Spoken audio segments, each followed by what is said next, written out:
you have just introduced legislation that is set up to prevent any intelligence agency from spying on American citizens.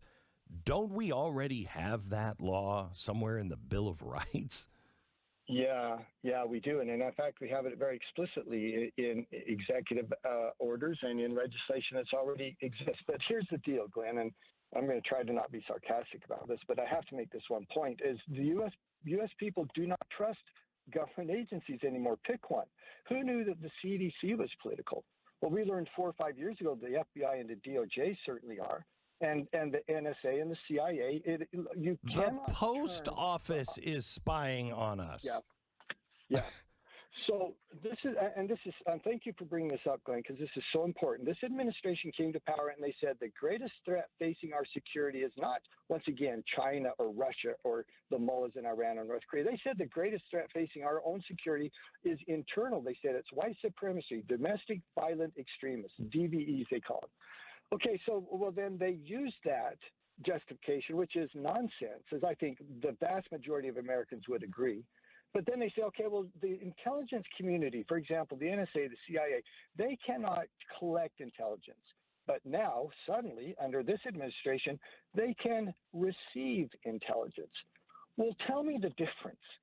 What is the difference between collecting intelligence and receiving intelligence? And they then have used that new justification, that new description of a word, which I think we would all understand, say, okay, well, now we are going to involve the National Counterterrorism Training Center and the Director of National Intelligence to write reports on domestic extremists, which are, by definition, American citizens. It cannot happen. Well, we are, we found a very convenient way. We spy on England and they spy on us. And I don't even think we need that anymore. I mean, the problem is the intelligence agencies include almost every agency now. It's not that hard to do, apparently. And we're working together all around the world. And somebody told me, Chris, I said, when will a president shut this down? And they said, because the excuse will be everybody else has it. And we can't be the only one that doesn't know what our citizens are doing. Yeah. So, well, go ahead. I think it's fair to point this out. You know, this type of attitude towards American people, the incredible abuse of the Department of Justice and FBI that we saw in the Russian hoax, where they're literally lying to Congress again and again, they're lying to the FISA courts, et cetera. That only happened under a Democratic administration. And this new redefinition of words to where they cannot collect, that they can receive. Once again, only a Democrat administration is allowing that. So I don't think we've got equal concerns here. It's certainly true of the Republican Party, ironically, because this is a bit of a shift. Most of us were viewed as being defense hawks, but now we are the protectors of privacy. It's the ACLU and our Democratic colleagues and others such as them who are saying, they're the ones who are fighting our initiatives, our efforts to try to retain privacy and protect civil liberties for Americans. So what would be the punishment for, let's say, Google just happens to say, you know what, we have all this data on people and we just got to get it off our servers. Do you want to take a look at it? What would be the penalty for any government agency? Yeah. So, look, if the problem has been, is like I said when we first started the interview, there's already rules, there's already executive orders, there's already legislation, but they don't attribute any penalty to it. It's like, hey, this is a bad idea, but if you do it, we're just going to remind you it's a bad idea, and then we're going to move on. Right. And so, but there's no penalties attached, so there's no disincentive for it. And so this legislation would attach a penalty for it. It would attach a penalty to the person, to the individual. So let's just say you were involved in any of these, the Russiagate scandals. What kind of penalty would you receive? Well, And honestly, Glenn, they're kind of apples and oranges because the Russiagate scandal was just so clear. I mean, there was clear deception. There was clear lying to agencies. There was clear deception to the FISA courts. So it actually already is against the law, as you can imagine, and there are penalties attached to those kinds of behavior. This is a little bit different in the sense of they are actually working under what they believe is a new executive authority. And so it clarifies that you don't have that authority. And if you continue to claim that authority, we're going to punish you. We're going to prosecute you for doing that. You can't do it and just say, well, we believe we have the authority to do it. No, we're going to say very definitively, you do not.